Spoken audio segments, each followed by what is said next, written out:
أعوذ بالله من الشيطان الرجيم بسم الله الرحمن الرحيم الحمد لله رب العالمين الصلاة والسلام على أشرف الأنبياء والمرسلين سيدنا ونبينا أبي القاسم محمد اللهم صل على محمد وعلى وعلى أهل بيته الطيبين الطاهرين المعصومين المظلومين ولعنة الله على أعدائهم أجمعين أما بعد فقد قال الله سبحانه وتعالى في كتابه الكريم بسم الله الرحمن الرحيم شهر رمضان الذي أنزل فيه القرآن صلوات بر محمد وآل محمد اللهم صل على محمد وعلى محمد. ખુદાવંદે આલમનો શુક્ર અદા કરીએ છીએ કે ફરી પાછો આપણને આ મહિનો જો નસીબ કર્યો, આ મહિનાની અંદર ઇબાદતો કરવાની તૌફીક અતા કરી. માહે મુબારક રમઝાનના આ રોઝા, આ ઇબાદતો, આ તિલાવત અને દુઆઓ, આ એક તૌફીકનું નામ છે કે જે આપણા શામિલે હાલ થયું છે. ભરપૂર આ મહિનાથી આપણે ફાયદો ઉઠાવીએ અને આપણે બધા આ મહિનાની અંદર અલ્લાહની મહેમાનીમાં છીએ અને કુરાન મજીદના સુફરા ઉપર બેઠા છીએ. કુરાનની તિલાવતની સાથે સાથે આપણે કુરાનને જાણીએ, સમજીએ, કુરાનની ચર્ચા કરીએ અને કુરાનથી કંઈ પૈગામ અને મેસેજ લઈએ પોતાની જિંદગીમાં ઉતારવા માટે. સૌપ્રથમ તો આ રોઝાનો મહિનો છે. એક હદીસ પડવા માંગુ છું કે રોઝાની અંદર જે કંઈ ખુદાએ આપણને મર્તબો આપ્યો છે, ખુદાએ જે કંઈ પણ આપણને દરજ્જો આપ્યો છે, એની અહેમિયતને આપણે સમજીએ, એને જાણકારી આપણે મેળવીએ. એક યહૂદી માણસ આવીને રસૂલે ખુદાથી સવાલ કરે છે કે એ રસૂલે ખુદા, ખુદાએ તમારી ઉમ્મત ઉપર શા માટે 30 દિવસના રોઝા રાખ્યા? ન વધારે ન ઓછા, બલકે પહેલાની ઉમ્મતમાં તો વધારે દિવસો સુધી રોઝા રાખવાનો હુકમ હતો. રસૂલે ખુદા એ યહૂદીને જવાબ આપવામાં વાતને જોડે છે જનાબે આદમની સાથે. જનાબે આદમ એ હસ્તી છે કે જેને બધા લોકો માને ને, યહૂદી હોય કે ઈસાઈ હોય, કોઈ પણ ધર્મના લોકો. જનાબે આદમથી તો દુનિયા શરૂ થઈ છે. રસૂલે ખુદા જનાબે આદમની રેફરન્સ આપીને કહે છે કે જનાબે આદમને ખુદાએ જે મનાઈ કરી હતી ને ફળ ખાવાની, અને તર્કે અવલા કર્યા અને એ ફળને ખાધા ને, એ 30 દિવસ સુધી જનાબે આદમના બદનમાં રહ્યું હતું. એટલે જ ખુદાએ આદમની ઔલાદને હુકમ આપ્યો કે તમે 30 દિવસ સુધી રોઝા રાખો, 30 દિવસ સુધી કંઈ ના ખાઓ. આ દિવસના ના ખાઓ પણ રાતના ખાઈ શકો એવી ખુદાએ રજા આપી છે પોતાના ફઝલો કરમથી. યહૂદી પાછો સવાલ કરે છે, યા રસૂલલ્લાહ, આપણે એમ કહું છું કે રસૂલે ખુદા, એ રસૂલલ્લાહ, એ તો નામ લઈને પુકારતો હતો અને હું જો નામ લઈશ તો આપણે સલવાત પડવી પડશે. કે છે યા મુહમ્મદ અલ્લાહુમ્મા સલ્લી અલા મુહમ્મદ ફમા જઝાઉ મન સામહા, શું ખુદા અતા કરે છે રોઝાના બદલામાં?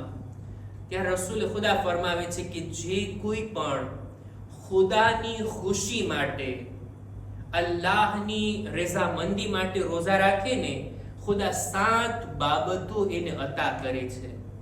એક એક બાબતને રસૂલે ખુદા ગણાવ્યા. સૌથી પહેલું, જે કોઈ પણ રોઝા રાખે ને એના બદનમાં કોઈ પણ હરામ ચીજ હશે ઈ ગળી જશે, ઈ ખતમ થઈ જશે એના બદનમાંથી. બીજું, રોઝો ઇન્સાનને અલ્લાહની રહેમતથી કરીબ કરે છે. ત્રીજું, જનાબે આદમે, આપણા બાબાએ, આપણા દાદાએ જે તર્કે ઔલા કર્યું એનો કફારો છે એમને ઔલાદ ઉપર આ રોઝો રાખવો. ચોથું, રોઝેદાર ખુદા એના સકરાતે મૌતના સમયને આસાન કરી નાખે છે. પાંચમું, જે કોઈ દુનિયામાં રોઝા રાખે અને ભૂખ અને પ્યાસને સહન કરશે ને, એ કયામતના દિવસની ભૂખ અને પ્યાસથી અમાનમાં હશે. અને છઠ્ઠું, યુઅતીહિલ્લાહુ બરાઅતમ મિનન નાર, ખુદા એને જહન્નમથી બચવાની પરવાનગી આપી દેશે, જહન્નમથી બચી જશે. અને સાતમું, વયુતઇમુહુ અલ્લાહ મિન તય્યિબાતિલ જન્નહ, જન્નતની નિዕમતો, પાક ગિઝાઓ ખુદા એને અતા કરશે કે જે દુનિયામાં રોઝા રાખતા હોય. આ રોઝેદાર પોતાને ખુશનસીબ જાણે કે શું દરજ્જો છે આ રોઝો રાખવાથી. ખુદાનો શુક્ર અદા કરીએ છીએ કે આપણને આ વર્ષે પણ રોઝા રાખવાની નેક તૌફીક અતા કરી. ખુદા ઇન્શાઅલ્લાહ આપણા રોઝાઓને કબૂલ ફરમાવે. માહે મુબારક રમઝાનની અંદર આ દિવસોની અંદર જ્યારે પણ આપણા દર્સ હશે એનું એક મૌઝુ હશે, સિલસિલાવાર ઇન્શાઅલ્લાહ આપણે ગુફ્તગુ કરશું. મજલિસનો ટોપિક અલગ હશે, જે મુનાસિબત હોય એ મુનાસિબત ઉપર આપણે મજલિસ પડશું. વાત કરવી છે કુરાન મજીદની, એવું મૌઝુ, એવું ટોપિક કે જેની અંદર કુરાનની વાત હોય. વાત બધી કુરાનથી આપણે લઈએ ને. કુરાનનો મહિનો છે, કુરાનને જાણવા અને સમજવા માટે આપણે બધા બેઠા છીએ. કુરાન મજીદની અંદર ખુદાએ જ્યાં આપણને અમુક હુકમ આપ્યા છે કે આ કરો, અમુક હુકમ આપ્યા છે કે આ ના કરો. અમુક ચીજોને કરવાનો હુકમ, અમુકથી બચવાનો હુકમ છે. ખુદાએ ફક્ત કુરાન મજીદમાં ઓર્ડર નથી આપ્યા આ કરો ને આ ના કરો, સાથોસાથ અલગ અલગ તરીકાઓથી આપણા માટે વાતોને પેશ કરી છે.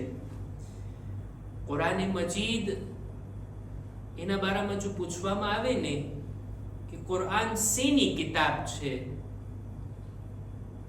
તો આપણે એમ કહી શકીએ કે કુરાન કિસ્સા અને કહાનીની કિતાબ છે, કુરાન ઇલ્મની કિતાબ છે, કુરાન આપણને શિફા આપનારી કિતાબ છે, કુરાન સાયન્સની કિતાબ છે. શેની કિતાબ છે? આપણાથી જો કોઈ સવાલ કરે કે ભાઈ કુરાન મજીદ શેની કિતાબ, કોઈ પણ કિતાબ વિશે આપણે સવાલ કરી શકીએ ને, અલગ અલગ ટોપિક ઉપર કિતાબ હોય ને, કુરાન મજીદનું ટોપિક શું છે, તો એના જવાબની અંદર ઓલુમાં બયાન કરે છે ને. આ જવાબ દલીલની સાથે છે, હા, આર્ગ્યુમેન્ટની સાથે છે. બાકાયદા કેટલી ઇલ્મી ચર્ચાઓ કર્યા બાદ આ નતીજા ઉપર પહોંચ્યા છે ઓલમાં કે કુરાન મજીદ હિદાયતની કિતાબ છે. કુરાન ઇન્સાનને હિદાયત કરવા માટે આવ્યું છે. અને એટલે જ હિદાયત માટે જે કઈ બાબતો જરૂરી છે બધું ખુદાએ કુરાનમાં રાખી દીધું. હિદાયત માટે જો કોઈ ચીજથી બચવાનો હુકમ ખુદાએ આપ્યો છે, કોઈ ચીજ અંજામ આપવાનો હુકમ ખુદાએ કીધું છે. આ ચીજ સારી છે, આ બુરી છે, આ રસ્તો હિદાયતનો, આ ગુમરાહીનો, આ બધું ખુદાએ બયાન કરી દીધું. અને સાથોસાથ આપણા માટે એક્ઝામ્પલ પણ આપ્યા છે. કેટલા દાખલા અને નમૂના પણ કુરાન મજીદની અંદર છે.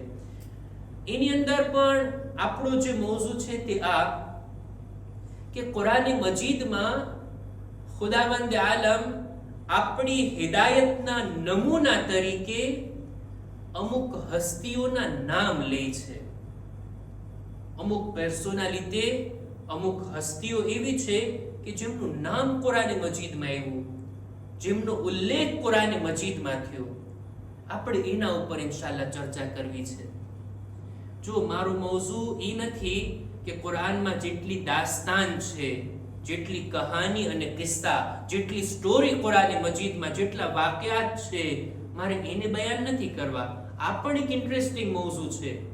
આ પણ એક બહુ સારી અને બહુ લાંબી ચર્ચા છે. એક નબીની અથવા તો એક વાક્યની વાત લઈ લઈએ તો ઘણી લાંબી ચર્ચા ચાલે. મારો મૌઝુ એ નથી.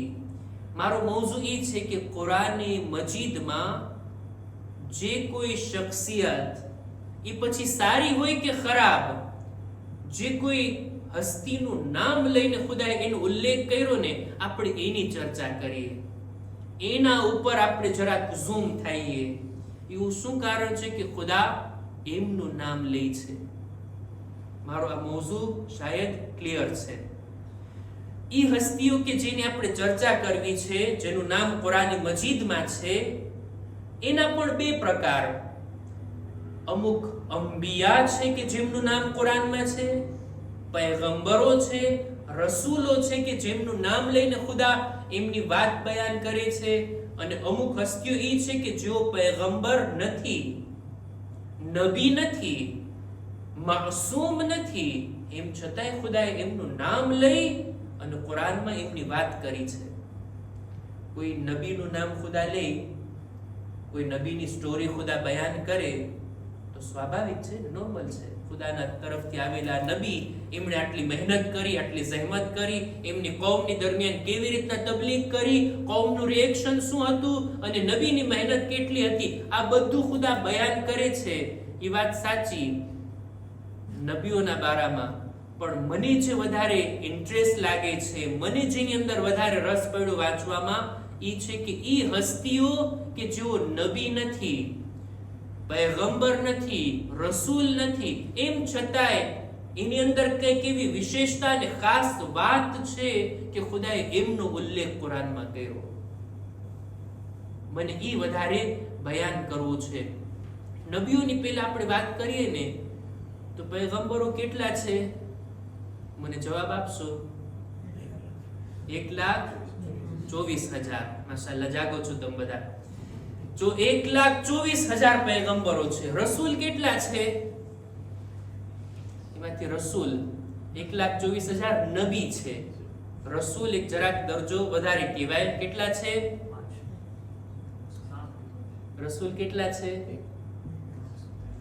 યાસિર? જોરથી બોલો. 313 રસૂલ છે, બરાબર? એની અંદર પણ 5 ઉલુલ અઝ્મ નબી છે. તમે 5 કીધા ને, 5 ઉલુલ અઝ્મ નબી છે. એનો દરજ્જો તો સૌથી વધારે. અને બધા નબીઓની અંદર સૌથી વધારે ફઝીલત રાખનાર હોય તો એ આપણા આખરી નબી હઝરત મુહમ્મદ મુસ્તફા સલ્લલ્લાહુ અલૈહિ વસલ્લમ.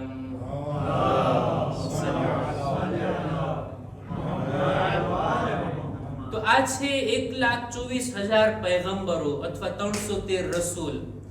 આમાંથી કુરાને મજીદમાં કેટલા નબીઓના નામ આવ્યા છે? કેટલા નબીઓનો zikr ખુદાએ કર્યો છે? ઉલમા ગણે છે, આપણા મુફસ્સરીન વિગતવાર ઊંડી નજર નાખે છે કુરાને મજીદની આયતોમાં અને કહે છે કે 1,24,000 નબીઓમાંથી તમને શું લાગે છે કેટલા નબીના નામ હશે? અડધાના હશે? 1,000 હશે? 100 હશે? 200 હશે? 500 હશે? કેટલા નબીના નામ છે કુરાને મજીદમાં? આપણા ઉલમા કહે છે, ઉલમા અને મુફસ્સરીન કહે છે કુરાને મજીદમાં કેટલા છે? 25 નામ. 25 નબીઓ એવા છે કે જેમના નામ ખુદાએ કુરાને મજીદમાં લીધા. બલકે ઇખ્તિલાફ છે 25 કે 26, 25 અથવા 26. શા માટે 25 કે 26? કેમ કે 25 નામ છે એમાં ઇસ્માઇલ નામ ઉલમા કહે છે 2 વખત છે. 2 ઇસ્માઇલનો zikr છે કુરાનમાં. ઇસ્માઇલ નામના 2 નબી હતા. એક તો ઇસ્માઇલ ઝબીહુલ્લાહ, જે જનાબ ઇબ્રાહીમના ફરઝંદ કે જેમને ઝિબાહ કરવા માટે મેદાનમાં લઈ ગયા હતા. એક બીજા ઇસ્માઇલ છે જેમની દાસ્તાન કુરાને મજીદમાં છે, જેઓ વાયદાના વફા કરવા વાળા હતા, સાદિકુલ વાદ, વાયદાને પૂરો કરવા વાળા હતા. એમની પણ એક મોટી દાસ્તાન છે. બહરહાલ ઇસ્માઇલ એક છે કે ઇસ્માઇલ 2 છે કુરાનમાં, એના વિશે ઇખ્તિલાફ છે. એટલે આ ગણતરીમાં ફરક પડી જાય કે 25 અથવા 26. મને દાખલા તરીકે અમુક નબીઓના નામ મને ખુશી થશે તમારા લોકો તરફથી સાંભળીને કે જેમનું નામ કુરાને મજીદમાં છે. દાખલા તરીકે જનાબ ઇબ્રાહીમ, અહેસન, જનાબે નબી નૂહ, પછી જનાબે મૂસા. બધું તમે જ કહી દેશો? જી, માશાલ્લાહ. જનાબે ઈસા, પછી જનાબે યુસુફ, અહેસન, જનાબે ઇદ્રીસ, જનાબે સાલેહ, જનાબે યહયા, અહેસન. આ બધા નબીઓ ઈ છે. અને નબીઓના નામ લેવામાં તેન નબીઓ આપણા કઝિન નથી કે આપણે એમને એનું નામ લઈ લઈએ. આપણા ચાચાના દીકરા નથી કે એનું નામ એમને લઈ લઈએ. નબીનું નામ લેવા માટે પણ અદબ છે કુરાનમાં.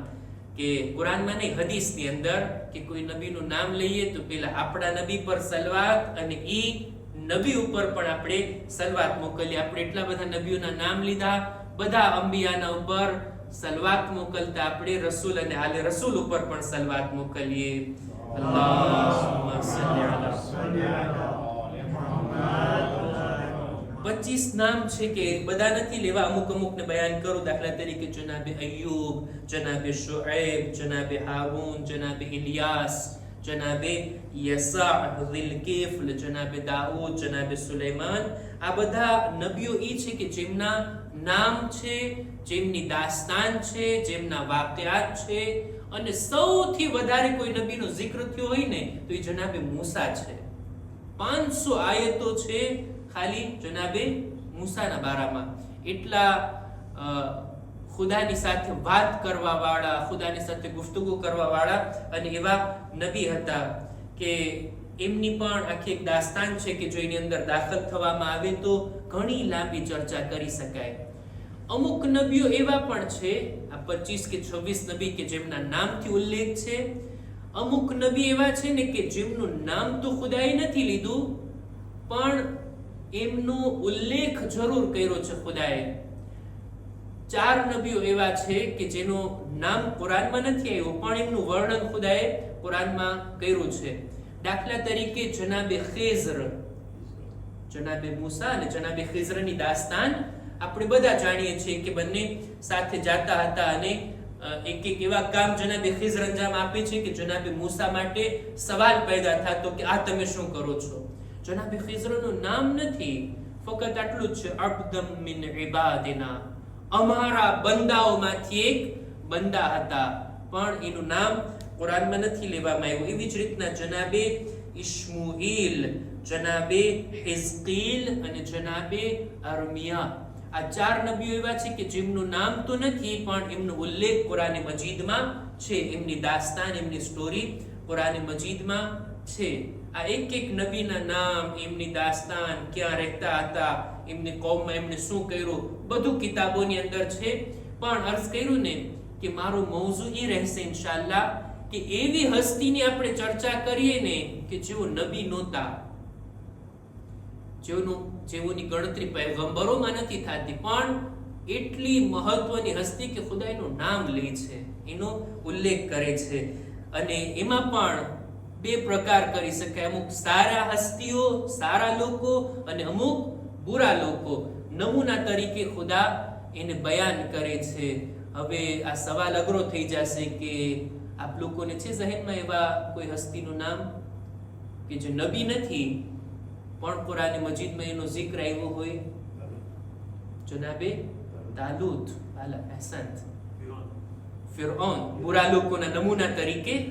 હા, ફિરૌનનો પણ જિક્ર છે, નમરૂદની પણ વાત છે પણ નમરૂદનું નામ નથી કુરાન મજીદમાં. ના, એ સિવાય સારા પોઝિટિવ અને નેગેટિવ 2 નમૂના ઇન્શાઅલ્લાહ આપણે ચર્ચા કરશું, સરપ્રાઈઝ રહેશે. જનાબે હાજરા, હા, એનું પણ નામ નથી કુરાન મજીદમાં, ફક્ત જનાબે ઇબ્રાહીમની ઝૌજા તરીકે ખાલી ઉલ્લેખ છે એમનો. અહેસનતુમ. તો આવી હસ્તીઓ કે જેઓ પૈગંબર નથી પણ એમનો જિક્ર કુરાન મજીદમાં છે. જનાબે મરિયમ કે જેઓ નબી નથી, જનાબે લુકમાન કે જેમની ગણતરી નથી થતી. એ સિવાય પણ અમુક હસ્તીઓ છે, અમુક નામ છે. આજે જ બધું કહી દઈશ તો પછી આવતીકાલે તમે નહીં આવો ઇન્શાઅલ્લાહ. આ બધી હસ્તીઓના બારામાં આપણે જાણીએ. મહત્વની વાત શું છે એની અંદર, મારે શું જાણવાનું છે? આ બધી હસ્તીઓ કે જેમનો જિક્ર આપણે કરવો છે એમાં મુદ્દાની વાત શું છે? આપણે શું એમનું નામ, એમના બાબાનું નામ, ક્યાં રહેતા હતા, કયા ગામમાં હતા, કેટલા વર્ષ પહેલા હતા, કેટલું જીવા, ક્યારે એમની વિલાદત થઈ, ક્યારે ગુજરી ગયા, ક્યાં દફન, આપણે એ બધું જાણવું છે. જાણવા માટે સારી વાત, ઇન્ફોર્મેશન લેવી હોય તો કઈ ખોટી વાત નથી, પણ એનાથી મને શું લાભ થશે? આ એવી જાણકારી કે જાણું તો મને કઈ ફાયદો નહીં, ન જાણું તો મને કઈ નુકસાન નથી. મારે શું જાણવાનું છે? હું કઈ ચીજની પાછળ છું? ઈ પોઈન્ટની પાછળ કે એમની અંદર શું એવી વિશેષતા હતી, ખાસ બાબત એવી હતી, એવી સિફત, એમના અખલાક, એમનો કિરદાર, એમનું ઈમાન, એમના અમલ, આ બધું જાણવા જેવી બાબત છે કે એને ખુદાએ પસંદ કર્યું અને એમનું નામ કુરાન મજીદમાં ખુદા લઈ આવ્યો. એમની આ બાબતો કે જે મને કઈ ફાયદો પહોંચાડી, એક સારી સિફત જે એમનામાં હતી, હું પણ મારી અંદર પેદા કરું તો હું પણ ખુદાની નજરમાં કંઈક મકામ અને મર્તબો મેળવી શકું. ઈ બુરી આદતો કે જે બુરા લોકોમાં હતી, મારે એનાથી બચવાનું છે. ફિરഔનમાં શું એવી બુરાઈ હતી? આપ લોકો જાણો છો, ફિરૌન ઈમાન લઈ આવ્યો હતો, કલમો પડ્યો હતો, કુરાનમાં છે. ક્યારે? ડૂબતી વખતે. મૌત સામે દેખાતી હતી, જોયું કે કોઈ રસ્તો નથી, ડૂબી રહ્યો છે, હવે કલમો પડે છે. જિબ્રીલ માટી ઉઠાવીને એના મોઢા ઉપર મારે છે કે અલ આન, અત્યારે આ વખત છે કલમો પડવાનો. કલમો તો ત્યારે પડવો તો જ્યારે મૂસા તમારી સામે હિદાયતની વાત લઈને આવ્યા હતા. બહરહાલ બુરા લોકો, એમની જિંદગીને પણ જોઈએ કેવી બુરાઈઓ હતી. એ કઈ બુરાઈ હતી કે જે બુરાઈએ ફિરૌનને ફિરૌન બનાવ્યો. એનાથી મારે બચવાનું છે અને પરહેઝ કરવાનો છે. આવી ફાયદાકારક કોઈ ચર્ચા કે જે મારી જિંદગીને લગતી હોય, ઇન્શાઅલ્લાહ આપણે એના ઉપર ચર્ચા કરશું. અને અંતમાં અહેકામ અને મસાઇલના બારામાં મસલો બયાન કરું છું. ઇન્શાઅલ્લાહ દર્સ પૂરો થઈ જાય ત્યારબાદ કઈ સવાલ હોય, કઈ ક્વેશ્ચન હોય તો આપણે હાજર છીએ. માહે મુબારક રમઝાનની અંદર રોઝાના બારામાં સૌથી મહત્વની બાબત છે રોઝાની નિયત.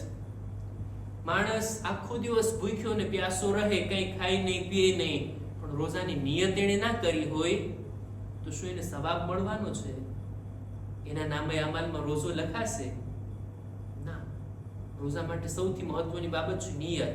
દિલની અંદર નિયત કરે કે હું ખુદાની ખુશી માટે, ખુદાના હુકમનું પાલન કરતા ફકત અને ફકત ખુદા માટે રોઝો રાખું છું. રમઝાન મહિનાનો વાજિબ કુરબતન ઇલલ્લાહ.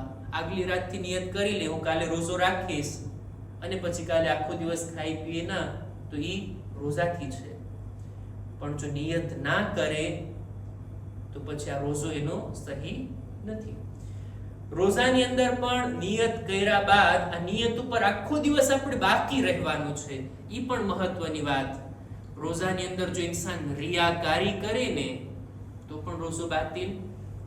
રોઝાની દરમિયાન આખા દિવસની અંદર એટલી ભૂખ લાગે, એટલું કંઈ ખાવાનું કે કંઈ પીવાનું મન થાય, અને સામેથી કોઈ પકાવતું હોય, કોઈ ખાતું હોય ને ખુશ્બુ આવતી હોય ને આપણને મન થાય, અને દિલમાં એમ વિચાર કરે કે ચાલ ને રોઝો તોડી નાખું, કંઈ ખાઈ લઉં, આજે નથી રાખવો રોઝો.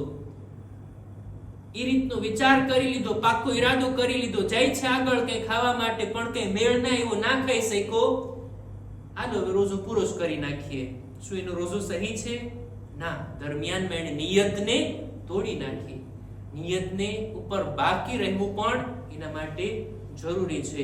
એટલે જ ગમે તેટલું ખાવાનું મન થતું હોય, કિચનમાંથી સારી ખુશ્બુ આવતી હોય, પણ રોઝાની નિયતને આપણે પકડીને રાખવી જોઈએ. દરમિયાનમાં આપણે રોઝાની નિયતને તોડી નાખ્યા, તરત જ પાછી નિયત કરી લેવી જોઈએ, નહીતર આપણો આ રોઝો સહી નથી. રોઝો પૂરો કરવાનો છે ને એની કઝા પણ કરવાની છે. નિયતની અંદર ઘણા બારીક અહેકામ છે કે હું નથી ચાહતો આપ લોકોને કન્ફ્યુઝ કરું. અમુક એવા સવાલો મારાથી પૂછાતા હોય, એના જવાબમાં હું જે મસલો બયાન કરું અને મને લાગે કે આ મસલો એવો છે કે જે બધાને કામ લાગે એવો છે, તો ઇન્શાઅલ્લાહ એને પણ આપણે આ દર્સમાં લઈ આવશું અને તમારા માટે બયાન કરશું. ખુદાની બારગાહમાં દુઆ છે, પરવરદિગારા અમારી ઇબાદતો, દુઆઓને તારી બારગાહમાં કબૂલ ફરમા. કુરાન મજીદને પડવાની, એને જાણવાની, સમજવાની, એના પર વિચાર કરવાની અને એના પર અમલ કરવાની અમોને નેક તૌફીક અતા ફરમા. ખુદાયા આ રાતોની અંદર અમારા મા બાપના ગુનાહોને માફ કર.